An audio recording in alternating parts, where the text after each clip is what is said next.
Today, I'm answering a question that was posed to me by one of my coaching clients. How do I know my book is ready to be published?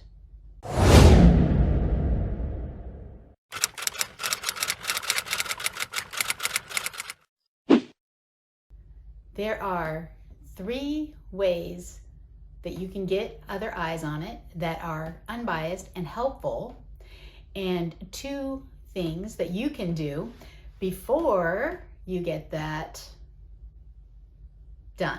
So, first off, what you should be doing before you think your book's ready to publish. So first of all, how much time have you invested learning the craft of your story?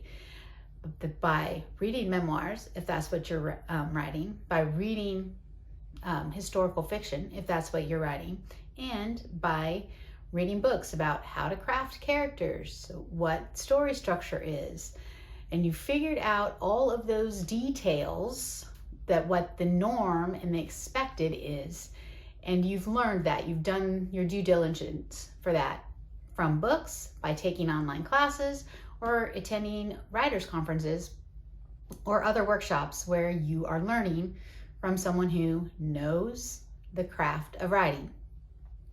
The second thing that's really important for you to hone is self-editing skills.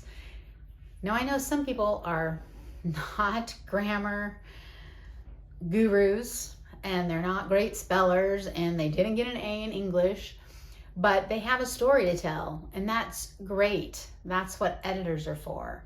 But everyone can do self-editing. Even if you take your manuscript 1,000 words at a time and copy and paste it into something like Pro Writing Aid or Grammarly, and get the feedback from them to do some work on it to make sure that, the writing is fairly decent. The sentences make sense. It's not riddled with spelling errors. So I would say those 2 things, once you've done those things, then you're ready to move to the next step. And that's getting feedback on your work. I first showed my sister, and that was who I would show, and that was the only person I would show. And of course, she thought it was all great and fabulous and wonderful. So why couldn't I get it published then when I submitted to magazines or sent novels off in the mail? Well, because my sister was not unbiased. And so even though she was a great reader and understands, literature and English language, she was not an unbiased reader. So it's not going to be your mom, even if your mom's harsh. It's not going to be your best friend, even if your best friend says, I can give you honest advice, or I'm an author. Because the thing is there's a relationship, and they don't want to, and that's just going to skew what they say. So find beta readers or alpha readers, in whichever take you want on it. Usually for me, an alpha reader means I don't even know if this is a good story, if it works. Tell me, please, yes or no. A beta reader is, I'm pretty sure this is a solid story, but I might have missed some holes, or you might not understand my character motivation. So these are readers of your genre.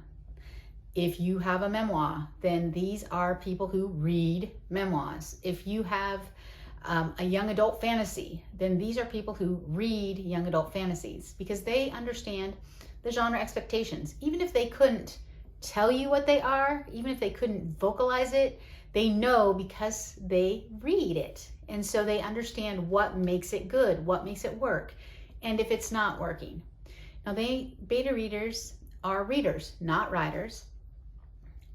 My beta readers are half and half. Some are just readers, and some are writers who also read the genre that I'm giving them. So they have a little bit different take on it. But what you're looking for from this is if the story works, if they like your characters, if it makes sense, if they are bored in any parts. And any reader who's a good reader and who's interested in reading can tell you those things. So that's very helpful. And if it comes back and only one person thinks this scene's super boring out of I suggest 3 to 5 readers. More might not necessarily be better.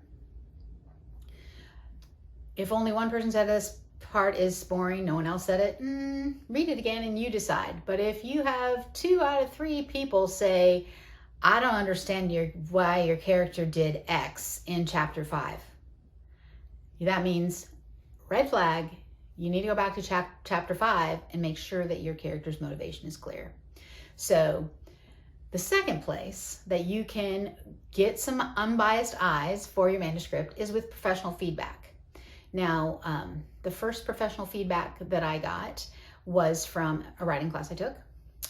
The next professional feedback I got was from a manuscript critique that I submitted to an author at a writing conference. And I can go from there because I've had other professional feedback that was not necessarily an editor. Okay, it might be from an editor, but it might not be from an editor. But it is someone who is a professional, knows how to look at your manuscript and say, this is working, that isn't working, and give you some tips. All right, so here's the thing about the tips that you get. Take them or leave them to decide whether or not they're with your style. But if you have read writing by this person and you like it and you think they are a good writer and you believe that they know better than you what is good writing, consider what they say. Yes, still to your style of writing, but consider it. Because a lot of times we are just way too close to our story, especially our early stories that seem just to be so much from our heart. And if you're writing a memoir, that's always going to be the case because it is really your story. And so the feedback can feel like a personal, condemnation of us because we're so close to the story. So that's just something that you're going to have to learn to deal with and to push to the back of your mind. And if it hurts, walk away, let it hurt, and come back with fresh eyes the next day or the next week or when you're ready that you can deal with it. Because the thing about it is you'll never be a better writer if you don't understand your weaknesses. And you're not going to ever understand your weaknesses if you don't have a professional read your work and give you honest feedback about it. So if you want to be a better writer, if you want to know if your book's ready to publish, professional feedback is definitely the way to go. Now, if you are self-publishing, this third thing is a must. You need to hire an editor that is familiar with your genre. This is really essential because how do you know your book's ready to publish? Because an editor, a professional, read through it and gave you comments on it to let you know what was working and what wasn't. And you chose to accept or reject their advice because it's your story, so you can do that. But they are a professional. That's their job, is to edit that genre. They are familiar with how that works, how stories should work, how it should flow, how the character arc needs to go, all the things in a book. All right. So make sure before you consider that you're ready to publish that you've learned the writing craft well. No one knows everything. So don't be like, well, I've only been studying for 2 years. Learn as much as you can about the writing craft while crafting your story. And practice self-editing skills. Even if the most that you do is copy and pasting it to Pro Writing Aid and making changes according to what they suggest there. Then get beta readers who like to read in your genre and are not at all related to you or friends with you, okay? And then consider professional feedback from either an online source, a writing group, a writing class, a writing conference. All those places will have opportunities for you to say, and I'll read your first 10 pages or whatever and give you feedback. And then definitely hire an editor that's familiar with your genre before you push the publish button. Your story matters, and I want you to put the best story out there in the world that you can. So if you think your book might be ready to publish, I would love to talk to you about your story. Check out the links below. You'll see a link to hook up with me online for an online Zoom call just to talk about your story. So you can get your first instance of unbiased feedback on what you've written.